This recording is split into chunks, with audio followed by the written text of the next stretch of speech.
Shri M Vijayan 10 minute എനിക്ക് സംസാരിക്കാം.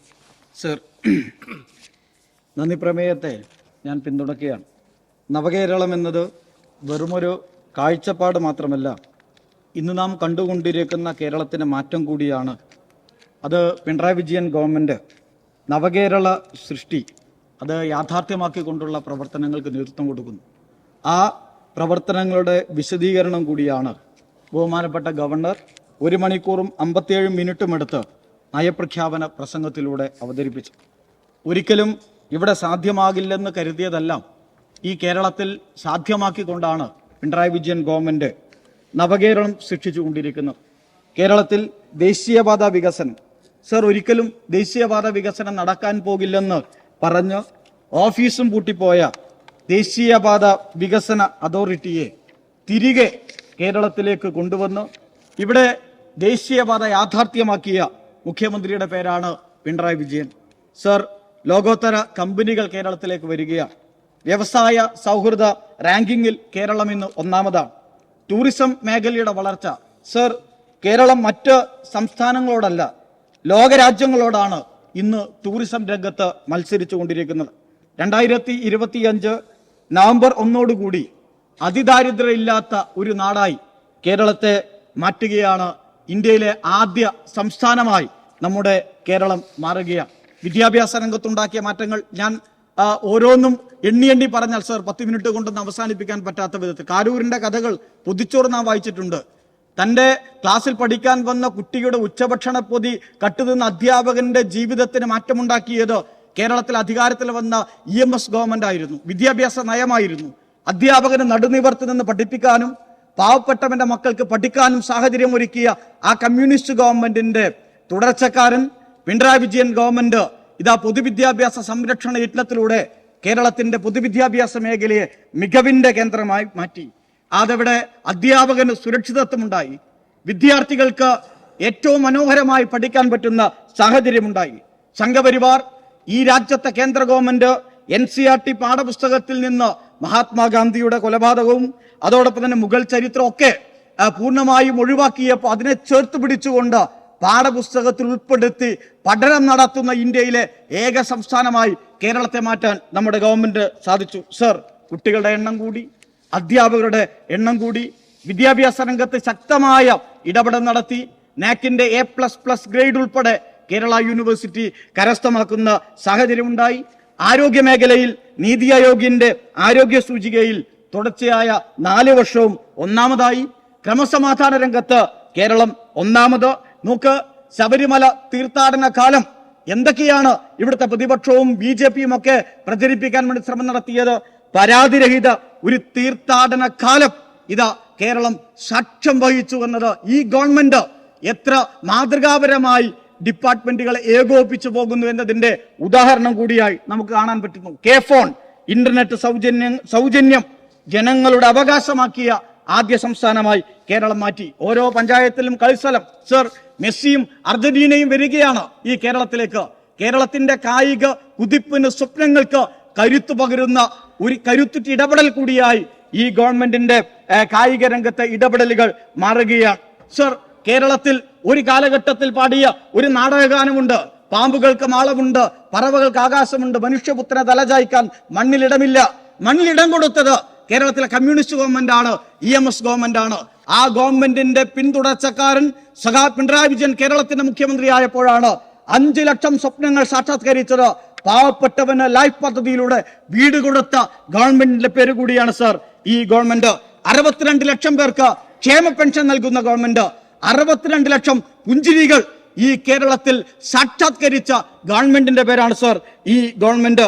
അങ്ങനെ ഈ നാടിന്റെ പാവപ്പെട്ടവന്റെ കണ്ണീരൊപ്പുന്ന പ്രവർത്തനങ്ങളിൽ ഏറ്റവും ശക്തമായി ഈ ഗവൺമെന്റ് ഇടപെടുമ്പോൾ ഈ ഗവൺമെന്റിനെ തകർക്കാൻ, കേരളത്തിന്റെ മുന്നോട്ട് പോക്കിന് ഇല്ലാതാക്കാൻ ഏറ്റവും ശക്തമായി ഇടപെടുന്നവരായി കേരളത്തിലെ പ്രതിപക്ഷം മാറുകയാണ്. ഇവിടെ നിയമസഭ ഇന്നത്തെ പ്രസംഗത്തിൽ പരിണിതപ്രജ്ഞനായ ശ്രീ തിരുവഞ്ചൂർ അദ്ദേഹം പറയുകയുണ്ടായി, അദ്ദേഹത്തിന് ചരിത്രം അറിയാത്തത് കൊണ്ടല്ല, അദ്ദേഹത്തിന് യാഥാർത്ഥ്യം അറിയാത്തത് കൊണ്ടല്ല, കേരളത്തിന്റെ മുഖ്യമന്ത്രി നേരത്തെ മത്സരിച്ചതിനെ കുറിച്ച് 77 മത്സരത്തെ കുറിച്ച് അദ്ദേഹം പറയുകയാണ്.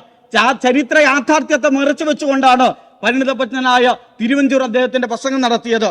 1977 കേരളത്തിന്റെ ഇന്നത്തെ മുഖ്യമന്ത്രി ശ്രീ പിണറായി വിജയൻ കൂത്തുപറമ്പിൽ മത്സരിക്കുമ്പോൾ നമുക്കറിയാം ജനതാ പാർട്ടി എങ്ങനെയാ ജനതാ പാർട്ടി ജയപ്രകാശ് നാരായണ നേതൃത്വത്തിൽ രൂപീകരിച്ചത്? അടിയന്തരാവസ്ഥയുടെ കിരാത നാളുകളിൽ അതിനെതിരായിട്ടുള്ളൊരു മുന്നണി രൂപീകരിച്ചുകൊണ്ട് 77 ജനതാ പാർട്ടി രൂപീകരിക്കുന്നു. ജനതാ പാർട്ടിയിൽ ജനസംഘം ലയിച്ചിട്ടുണ്ട്. സർ, ചരിത്രത്തിൽ കൃത്യമായി പറയുന്നുണ്ട്, ജനസംഘം പിരിച്ചുവിട്ട് RSSുമായുള്ള ബന്ധം ഉപേക്ഷിച്ചുകൊണ്ടാണ് അന്ന് ജനതാ പാർട്ടിയിൽ ലയിച്ചത്. അന്ന് നടന്ന തെരഞ്ഞെടുപ്പിന്റെ ചരിത്രത്തെ കുറിച്ച് വളച്ചൊടിച്ചങ്ങ് പറയുകയാണ്. എന്നാൽ ഒരു യാഥാർത്ഥ്യം അങ്ങ് പറയണം. 1977 ഉദുമയിൽ KG മാരാർ മത്സരിച്ചപ്പോ ആ തെരഞ്ഞെടുപ്പ് പ്രചരണത്തിന് നേതൃത്വം കൊടുത്ത ആൾ ഇന്ന് KPCCയുടെ പ്രസിഡന്റാണ്, ശ്രീ K സുധാകരനാണ്. അങ്ങത് മറന്നുപോയി. സർ, പട്ടാമ്പിയിൽ 1960 തെരഞ്ഞെടുപ്പിന്റെ ചരിത്രം അങ്ങേക്ക് ഓർമ്മയുണ്ടാകുമല്ലോ. അന്ന് EMSനെ പരാജയപ്പെടുത്താൻ ദീൻദയാൽ ഉപാധ്യായ കോൺഗ്രസിന്റെ പ്രചരണത്തിനിറങ്ങി ജനസംഘത്തിന്റെ സ്ഥാനാർത്ഥിയെ പിൻവലിച്ചു. സർ, 60 തെരഞ്ഞെടുപ്പിൽ EMS പട്ടാമ്പിയിൽ നിന്ന് 7322 വോട്ടിന്റെ ഭൂരിപക്ഷത്തിൽ വിജയിച്ചു. ഈ ചരിത്രം മറച്ചു വെച്ചുകൊണ്ട് നിങ്ങൾ നിരന്തരമായി നുണകൾ ഇങ്ങനെ പ്രചരിപ്പിച്ചുകൊണ്ടേ ഇരിക്കുകയാണ്. സർ, എന്താ കോൺഗ്രസിന്റെ ഇപ്പോഴത്തെ സ്ഥിതി? 1930 വടകര സമ്മേളനത്തിന്റെ ചരിത്രം ഇവിടെ ഇരിക്കുന്ന കോൺഗ്രസ് നേതാക്കന്മാർക്കറിയാം. ഐത്തോത്തിനെതിരായി ശക്തമായ പോരാട്ടം നടത്താൻ പ്രഖ്യാപിച്ച ആ സമ്മേളനത്തിന്റെ ഓർമ്മകൾ നമ്മുടെ മുന്നിലുണ്ട്. ഗുരുവായൂർ സത്യാഗ്രഹം അതിന്റെ തുടർച്ചയാണ്. AKGയും കൃഷ്ണപിള്ളയും കേളപ്പനും നടത്തിയ ഐതിഹാസികമായ പോരാട്ടം. ഇന്ന് കോൺഗ്രസ് എടുക്കുന്ന സമീപനം എന്താ? ദേശീയ പ്രസ്ഥാനത്തിന്റെ പാരമ്പര്യം അവകാശപ്പെടുന്ന കോൺഗ്രസ് കേരളത്തെ പിന്നോട്ട് നയിക്കാനാണ് ഇപ്പോൾ ശ്രമിച്ചുകൊണ്ടിരിക്കുന്നത്. 4 വോട്ടിനും 2 സീറ്റിനും ഈ നാടിന്റെ മതനിരപേക്ഷതയെ ഒറ്റുകൊടുക്കുന്നവരായി ഇന്ന് ഈ നാട്ടിൽ കോൺഗ്രസ് മാറുകയാണ്. അത് ലീഗ് കൂടി മനസ്സിലാക്കണം. ബഹുമാനപ്പെട്ട ശംസുദ്ദീൻ അംഗം ഇവിടെ ജില്ലാ പഞ്ചായത്ത് മെമ്പർ പോയതിനെ കുറിച്ച് പ്രയാസപൂർവ്വം പറയുണ്ടായി. കോൺഗ്രസിന്റെ എത്ര മുഖ്യമന്ത്രിമാർ സർ BJPയിലേക്ക് പോയി? എന്തേ അങ്ങ് അതിന്റെ കണക്കിനെ കുറിച്ച് പറയാത്തത്? ജമാഅത്തെ ഇസ്ലാമിയെ കുറിച്ച് എന്താ ലീഗിന്റെ നിലപാട്? SDPI കുറിച്ച് ലീഗിന്റെ നിലപാട് എന്താ? അങ്ങ് പാലക്കാട് തെരഞ്ഞെടുപ്പിനെ കുറിച്ച് പറഞ്ഞു. ശരിയാണ്, ഞങ്ങളുടെ സീറ്റല്ല, നിങ്ങളുടെ സീറ്റ് തന്നെ. പക്ഷേ പാലക്കാട് തെരഞ്ഞെടുപ്പിൽ SDPI ആണ് സാർ നിങ്ങളുടെ വിജയം. നിങ്ങളുടെ കോൺഗ്രസ് ഓഫീസിന് മുന്നിൽ അവരുടെ കൊടി പാറിച്ച് ആദ്യം ആഘോഷിച്ചത്, ആദ്യം മുദ്രം വിതരണം ചെയ്തത് SDPI ആണ്. ലഘുലേഖ തയ്യാറാക്കി നിങ്ങൾക്ക് വേണ്ടി വീടുകൾ കയറിയത്. എന്താ ലീഗിന്റെ നിലപാട്? ലീഗ് കോൺഗ്രസിനെ ന്യായീകരിക്കേണ്ടതില്ല. നോക്ക്, ആ വയനാട് തെരഞ്ഞെടുപ്പ് നടന്നു, പ്രിയങ്ക ഗാന്ധി വിജയിച്ചപ്പോഴോ അതുവരെ പച്ചക്കൊടിക്ക് അനുമതിയില്ലാതിരുന്നിട്ടുള്ളൂ. പക്ഷെ ജയിച്ചു കഴിഞ്ഞപ്പോ ലീഗിന് തന്നെ അനുമതിയില്ല. സ്വീകരണ പരിപാടിയിൽ ലീഗിനെ പങ്കെടുപ്പിച്ചില്ല. ലീഗ് നേതാക്കന്മാർ പറഞ്ഞല്ലോ, പാലം കടക്കുവോളം ലീഗിനെ മതിയോ എന്ന് ലീഗിന് തന്നെ ചോദിക്കേണ്ടി വന്നിട്ടുണ്ട്. അതാണ് കോൺഗ്രസ് എന്ന യാഥാർത്ഥ്യത്തെ നാം മനസ്സിലാക്കണം. RSSനോട് ചേർന്ന് നിന്നുകൊണ്ട് സമീപനം. ഇതാ കാവൽ നിന്നത് ആരാ? KPCCയുടെ പ്രസിഡന്റാണ്. RSSന്റെ ശാഖയ്ക്ക് യാഥാർത്ഥ്യം ലീഗ് മറന്നു പോകരുത്. ആരാണ് ഗോൾവാക്കറുടെ പടത്തിന് മുന്നിൽ മുട്ടുകുണിച്ചു നിന്ന് അനുശോചന യോഗത്തിൽ പങ്കെടുത്ത് ഫോട്ടോയ്ക്ക് മാല ചാർത്തി ദീപം കൊളുത്തിയത്? പ്രതിപക്ഷ നേതാവ് VD സതീശനാണ്. ഇതാണ് കോൺഗ്രസിന്റെ സമീപനം എന്നത് നാം മനസ്സിലാക്കണം. പിന്നെ ചേലക്കരയെ കുറിച്ച് പറയുന്നു. സർ, കഴിഞ്ഞ പാർലമെന്റ് തെരഞ്ഞെടുപ്പ് 5000 വോട്ടിനാണ് ചേലക്കരയിൽ നമുക്ക് ഭൂരിപക്ഷം ഉണ്ടായത്. അത് 14,000 ഉയർത്താൻ വേണ്ടി സാധിച്ചിട്ടുണ്ട്. എന്താ നിങ്ങൾ പറഞ്ഞത്? ചേലക്കരയും പിടിക്കും. പക്ഷേ ഇടത് കോട്ട ഇതാ ഏറ്റവും ശക്തമായി ചേലക്കര, ആ നാട് ഇടതുപക്ഷത്തോട് ചേർന്ന യാഥാർത്ഥ്യത്തിൽ കൂടിയാണ് സർ കണ്ടുപോകേണ്ടത്. ഒറ്റ കാര്യമേ കോൺഗ്രസിനോട് പ്രതിപക്ഷത്തോടും പറയാനുള്ളൂ. 4 വോട്ടിന് 2 സീറ്റിന് ഈ നാടിന്റെ മതനിരപേക്ഷതയെ നിങ്ങൾ തള്ളിപ്പറയരുത്, തകർക്കരുത്. നിങ്ങൾ ഏറ്റവും അപകടകരമായ മൗനം പാലിക്കരുത്. നിങ്ങൾ വർഗീയതയോട് കൂട്ടുചേർന്ന് നിൽക്കരുത്. SDPIയെ, RSSനെ, ജമാഅത്തെ ഇസ്ലാമിയെ ചേർത്ത് പിടിച്ചാൽ നിങ്ങൾക്ക് 2 സീറ്റ് കിട്ടുമായിരിക്കും. പക്ഷേ ദേശീയ പ്രസ്ഥാനത്തിന്റെ അവകാശം പറഞ്ഞുകൊണ്ടിരിക്കുന്ന കോൺഗ്രസ് ഈ നാടിന്റെ മതനിരപേക്ഷതയെ തകർക്കുകയും ഈ നാടിനെ 100 വർഷം പിറകോട്ട് നയിക്കുകയും ചെയ്യുന്നതിനാണ് നേതൃത്വം കൊടുക്കുന്നത് എന്ന് കാണണം. അന്ധവിശ്വാസങ്ങൾ, അനാചാരങ്ങൾ സംഘപരിവാർ ഉൾപ്പെടെ പ്രചരിപ്പിക്കാൻ ശ്രമിക്കുന്നു. മഹാസമാധികളുടെ നാടായി മാറുന്നു. എന്തേ കോൺഗ്രസിന് അക്ഷരമില്ലാത്തത്? എന്തേ ഒരക്ഷരം മിണ്ടാൻ കോൺഗ്രസ് നേതാക്കന്മാർ തയ്യാറാകാത്തത്? അതിനെതിരായി പോരടിക്കാത്തത്?